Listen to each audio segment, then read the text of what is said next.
आज की वीडियो में हम लोग एक साइंस फिक्शन रोमांटिक मूवी को एक्सप्लेन करने वाले हैं। इस मूवी के शुरुआत में हम लोग एक बहुत ही अमीर आदमी को देखेंगे। वो एक बहुत ही बड़ा साइंटिस्ट भी होता है, लेकिन उसकी पत्नी की मौत हो चुकी है, जिससे वो बहुत प्यार किया करता था, जो कि अपनी वाइफ को खो देने के बाद वो अपनी वाइफ का बहुत सारे क्लोन्स बनाता है। इसी तरह वो एक बार अपनी पत्नी की क्लोन से शादी करके उसे अपने घर में लाता है। इसके बाद वो उसके साथ रोमांस करने के लिए उसे बेडरूम में लेकर जाता है। उस क्लोन और इस आदमी के बीच में यहाँ पर क्या होता है, ये हम लोग आगे इस वीडियो में देखेंगे। तो चलिए इस मूवी को शुरू करते हैं। कहानी की शुरुआत में हम लोग हेनरी नाम के एक आदमी को देखते हैं, जिसकी शादी एलिजाबेथ नाम की एक लड़की से हुई है। ये लोग शादी के बाद में अपने घर में जाते हैं। घर पहुंचते ही उनका स्वागत घर के केयर टेकर क्लेयर और हेनरी का अंधा बेटा ओलिवर करते हैं। हेनरी का घर बहुत बड़ा था। एलिजाबेथ इस घर की खूबसूरती को देखकर बहुत खुश हो जाती है। ये आलीशान घर जंगलों के बीचों बीच बनी हुई थी, जो कि किसी शीश महल से कम नहीं थी। इसके बाद डिनर में हेनरी और एलिजाबेथ के लिए एक शानदार टेबल लगाई जाती है। डिनर के बाद हेनरी एलिजाबेथ को लेकर रूम में जाता है और ये दोनों यहाँ रोमांस करते हैं। इसके अगले दिन हेनरी एलिजाबेथ को अपने आलीशान घर के बारे में बता रहा होता है। यहाँ वो कई सारे कीमती सामान एलिजाबेथ को दिखाता है। इसके बाद वो उसे फैशनेबल कपड़ों के रूम में लेकर जाता है, जहाँ हेनरी ने एलिजाबेथ के लिए बहुत खास तरह के कपड़े बनवाए होते हैं। सारे के सारे कमरे एक दूसरे से बहुत खूबसूरत थे। वहीं इन कमरों के दरवाजे में बायोमेट्रिक लॉक लगे हुए थे। यहीं पर एलिजाबेथ एक शीशे के दरवाजे को देखती है। वो हेनरी से पूछती है ये क्या है।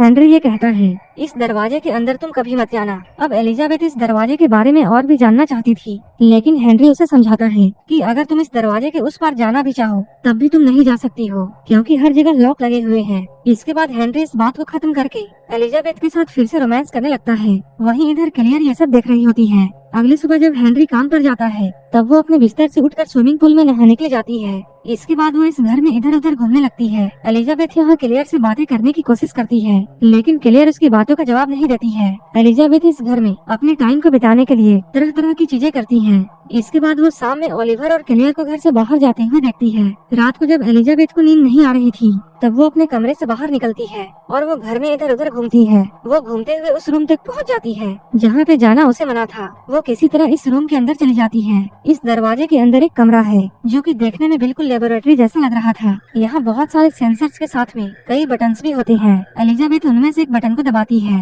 तभी एक कैबिन खुलता है। यहाँ पर एक ग्लास कैप्सूल में एक जवान लड़की का शरीर पड़ा हुआ था और उस लड़की के मुंह में ट्यूब लगी हुई है। ये सब देखकर वो बहुत डर जाती है और यहीं पर वो एक टेबल से टकराती है, जिससे उसकी उंगली में चोट लग जाती है। इसके बाद वो वापस जल्दी से अपने कमरे में आती है। वो डर के मारे हेनरी को कॉल करने लगती है, लेकिन नेटवर्क ना होने की वजह से वो कॉल नहीं कर पाती है। इसके बाद सुबह में जब वो जागती है, तब वो हेनरी को देखती है। वो अपने पियानो में बैठकर पियानो बजा रहा है। जब हेनरी उसकी बैंडेज की हुई उंगली को देखकर ये पूछता है कि तुम्हें क्या हुआ, तब एलिजाबेथ कहती है कुछ नहीं, बस मुझे छोटी सी चोट लग गई थी। हेनरी उससे कहता है तुम झूठ नहीं बोल सकती हो।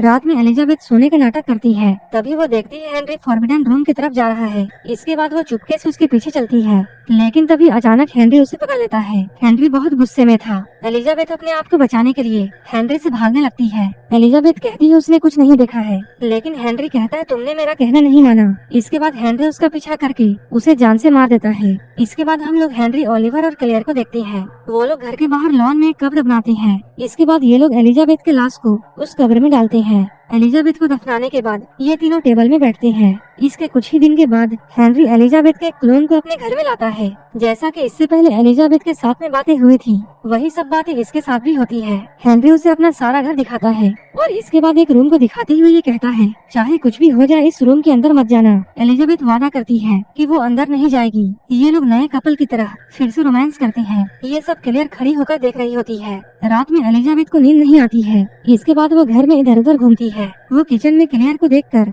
उससे बातें करती है। यहाँ क्लियर एलिजाबेथ से कुछ कहना चाहती थी, लेकिन तभी हेनरी यहाँ आ जाता है और वो अपनी वाइफ को बेडरूम में लेकर जाता है। सुबह में हेनरी अपने काम पर जाता है और एलिजाबेथ हमेशा की तरह इस घर में घूम रही होती है। वो यहाँ पर क्लियर और ओलिवर को ढूंढती है, लेकिन उसे कोई जवाब नहीं मिलता है। वो पहले की तरह ही अपने टाइम को बिताने के लिए बहुत सारे कपड़े ट्राई करने के अलावा कई तरह के गहनों को पहनती है, लेकिन रात में घूमते हुए वो भी उस फॉरबिडन रूम की तरफ जाती है और वो उस रूम के अंदर चली जाती है। लेकिन तभी वो चिल्लाकर कहकर यहाँ से भागती है, क्योंकि उसने भी वही क्लोन्स देखी थी जो कि पहले की एलिजाबेथ ने देखी थी। उस रात वो एक बुरा सपना देखती है। वो देखती है वो ग्लास कैप्सूल वाली लड़की जो कि बिल्कुल उसी की तरह दिखती है। वो अपने कैप्सूल से बाहर आकर इसके कमरे में आती है, लेकिन तभी हेनरी यहाँ आ जाता है। जब वो एलिजाबेथ को देखता है तब एलिजाबेथ उससे बहुत डर रही थी। ये देखकर हेनरी ये समझ जाता है कि उसकी वाइफ ने उसकी बात नहीं मानी। इसके बाद वो एलिजाबेथ को ढूंढकर उसे पकड़ लेता है और वो उसे गला घोट कर मारने की कोशिश करता है, लेकिन एलिजाबेथ अपने पैरों से उसे मारकर यहाँ से भाग जाती है।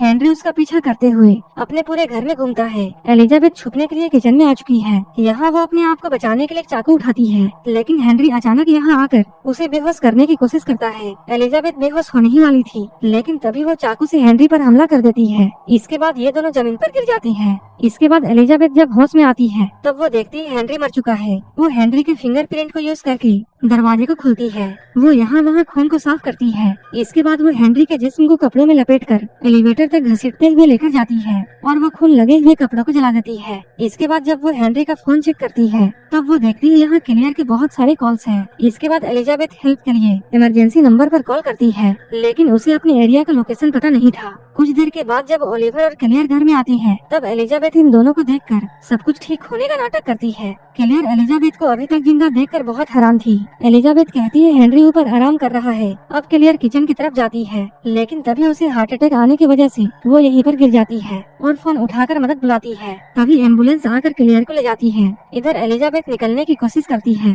लेकिन ओलिवर कहता है अगर वो इस दरवाजे को खोलकर बाहर गई तब वो उसकी मदद नहीं कर पाएगा। ओलिवर ये समझ चुका था कि हेनरी मर चुका है। एलिजाबेथ उसे अपनी सफाई देने की कोशिश करती है कि ये सब सेल्फ डिफेंस में हुआ है। ओलिवर कहता है वो भी हेनरी से नफरत करता था। इसके बाद ओलिवर उसे पास में घर दिखाता है और वो कहता है वो लोग साथ में रह सकते हैं। वो ओलिवर से पूछती है वह कौन है। तब ओलिवर उसे उसके बारे में बताता है। वो कहता है वो हेनरी के क्लोन वाइफ में से एक है और उसका नंबर 5 है। हेनरी कहता है तुम जितना दूर हो सके यहाँ से भाग जाओ और अगर तुम चाहो तब तुम सेफ से पैसा भी निकाल सकती हो। इसके बाद एलिजाबेथ अपनी चीजों को पैक करने लगती है। इसके बाद ओलिवर क्लियर का डायरी लेकर यहाँ आता है और वो इस डायरी को एलिजाबेथ को देते हुए पढ़ने के लिए कहता है। जब वो इस डायरी को समझने की कोशिश कर रही थी तभी ओलिवर दरवाजे को बंद कर देता है। एलिजाबेथ समझ नहीं पाती है कि क्या हो रहा है। वो जोर जोर से चिल्लाकर ओलिवर से ये कहती है उसे बाहर निकलने दिया जाए। जब ओलिवर दरवाजे को नहीं खोलता है तब एलिजाबेथ क्लियर के डायरी को पढ़ना शुरू करती है। इस डायरी को पढ़ने के बाद उसे ये समझ में आता है क्लियर को काम पर हेनरी ने बुलाया था, क्योंकि वो एक मशहूर जेनेटिसिस्ट थी। जब वो हेनरी के घर में पहुंची तब उसकी मुलाकात ओलिवर से होती है। जब उसे ये बात समझ में आती है कि उसे क्या करने के लिए यहाँ लाया गया है तब वो बहुत डर जाती है। उसे ये समझ में आता है हेनरी अपने वाइफ से बहुत प्यार करता था। जब वो हेनरी से इस बारे में बातें करती है तब हेनरी उसे बताता है उसकी पत्नी की मौत बहुत पहले हुई थी, जब वो ओलिवर को जन्म दे रही थी। क्योंकि हेनरी एक साइंटिस्ट था इसलिए वो अपने वाइफ के सेल को लेकर अपनी वाइफ की 6 कॉपीज बनाता है, क्योंकि उसकी वाइफ को एक रेयर बीमारी थी, लेकिन वही बीमारी इन क्लोन्स में भी आ जाती है। इसके बाद हेनरी अपने क्लोन्स को रखने के लिए क्रायोजेनिक चेम्बर्स बनाता है और उसने उसमें बॉडीज को डाल दिया। जब क्लियर ने इस प्रोजेक्ट को ज्वाइन किया था तब सिर्फ 4 क्लोन्स बची हुई थी। क्लियर अपने काम को करते हुए उस बीमारी के जीन को डिकोड करती है। इसी दौरान हेनरी अपने क्लोन्स में अपनी यादों को डाला करता था, लेकिन जब ये लोग एलिजाबेथ को बनाकर रेडी करते हैं तब उसके अंदर सिर्फ कुछ ही सेकंड्स की यादें थी और उसके अंदर इस दुनिया के बारे में काफी कम नॉलेज था और उसकी शरीर की बनावट इतनी मुश्किल हो गई थी कि उसके शरीर को संभालना मुश्किल हो गया था। एक दिन वो लैब में जाती है और डरकर यहाँ से भाग जाती है। इसके बाद पुलिस उसे ढूंढकर हेनरी के घर में लाती है, जहाँ क्लियर ने उसे अपनी बीमार भतीजी का नाम दिया था। उस लड़की की अजीब कहानी को हेनरी और क्लियर मिलकर पागलपन में बदल देते हैं। अब एलिजाबेथ हर वक्त पढ़ाई किया करती थी। वो किताबें पढ़ने में इतनी ज्यादा खो जाती है कि जब ओलिवर उसे खाने के लिए इनवाइट करता है तब एलिजाबेथ उस पर हमला करके उससे कोड मांगती है। जब ओलिवर कोड देने के लिए राजी नहीं होता है तब एलिजाबेथ उसे मारने के लिए रेडी हो जाती है। तब ओलिवर डरकर उसे कोड दे देता है। जब वो लैब में जाकर देखती है तब वो पाती है ओलिवर 6 एलिजाबेथ के शरीर पर काम कर रहा है। ओलिवर उससे मदद मांगता है। क्लोन 5 यहाँ आकर क्लोन 6 के सर को पकड़ती है। तभी ओलिवर उसके अंदर सेडेटिव इंजेक्ट कर देता है और अब वो अपने क्लोन्स की यादों में खो जाती है। तभी एलिजाबेथ अचानक नींद से जागती है। वो देखती है वो बिस्तर से बंधी हुई है। वो अपने आप को इससे आजाद नहीं कर पाती है। इसके बाद वो फिर से क्लियर के डायरी को पढ़ना शुरू करती है। वहीं इधर हम लोग क्लियर को देखते हैं। क्लियर अभी अपने रिसर्च में लगी हुई है। एक हफ्ते बाद वो क्लोन मर जाती है। क्लियर को ये बात समझ में आ गई कि न्यूरो डिजेनरेशन फिर से शुरू हो गई है। हेनरी और क्लियर इस बात से बहुत उदास थे।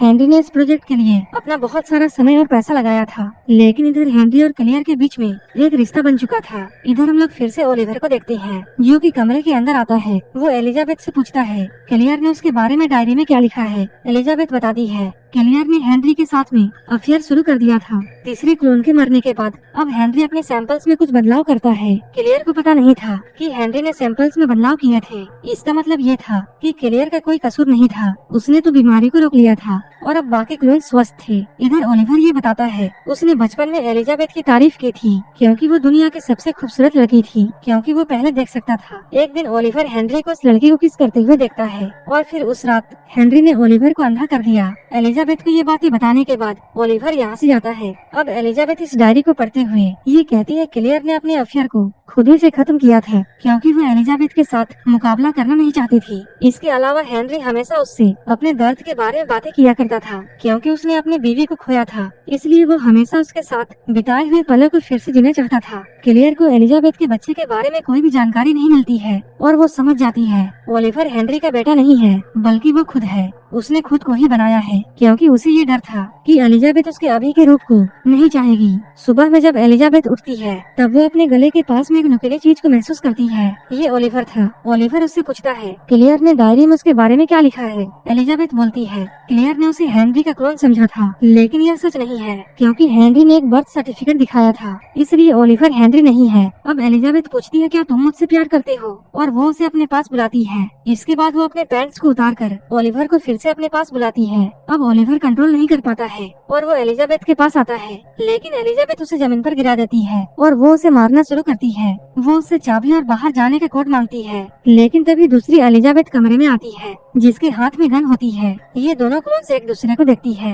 ये दोनों बिल्कुल एक जैसी थी। इधर ओलिवर ये कोशिश करता है कि वो नई एलिजाबेथ को अपने तरफ करे और उससे कहे कि ये पुरानी वाली एलिजाबेथ असली नहीं है, लेकिन पांचवी एलिजाबेथ ये कहती है ओलिवर झूठ बोल रहा है, मैं तो बस यहाँ से जाना चाहती हूँ। लेकिन ओलिवर की बातों को मानकर छठवीं एलिजाबेथ ये कहती है तुम जमीन पर लेट जाओ। लेकिन पांचवी एलिजाबेथ अपनी जान बचाने के लिए ओलिवर को अपने कब्जे में लेती है और वो अपने क्लोन से कहती है तुम गन को नीचे रखो और मुझे यहाँ से जाने दो, लेकिन वो फायर कर देती है। वो गोली ओलिवर को जाकर लगती है जिससे ओलिवर मर जाता है। वहीं पांचवी क्लोन को छोटी सी चोट लगती है। इसके बाद वो यहाँ से जल्दी से भागती है। वहीं इधर छठवीं क्लोन को हम लोग देखते हैं जो कि ओलिवर के मौत पर अपने आंसू बहा रही होती है। पांचवी एलिजाबेथ इस घर से बहुत दूर भाग जाती है। उसके दिमाग में बहुत तरह के ख्याल आ रहे थे। तभी हमें एक गोली की आवाज सुनाई देती है और आखिर में एलिजाबेथ अपने क्लोन को मार देती है। सुबह में एलिजाबेथ ये देखती है कि एक टैक्सी घर के बाहर में रुकी है। वहाँ से क्लियर निकलती है। इसके बाद एलिजाबेथ क्लियर को अपना सब कुछ दे देती है क्योंकि डायरी पढ़ने के बाद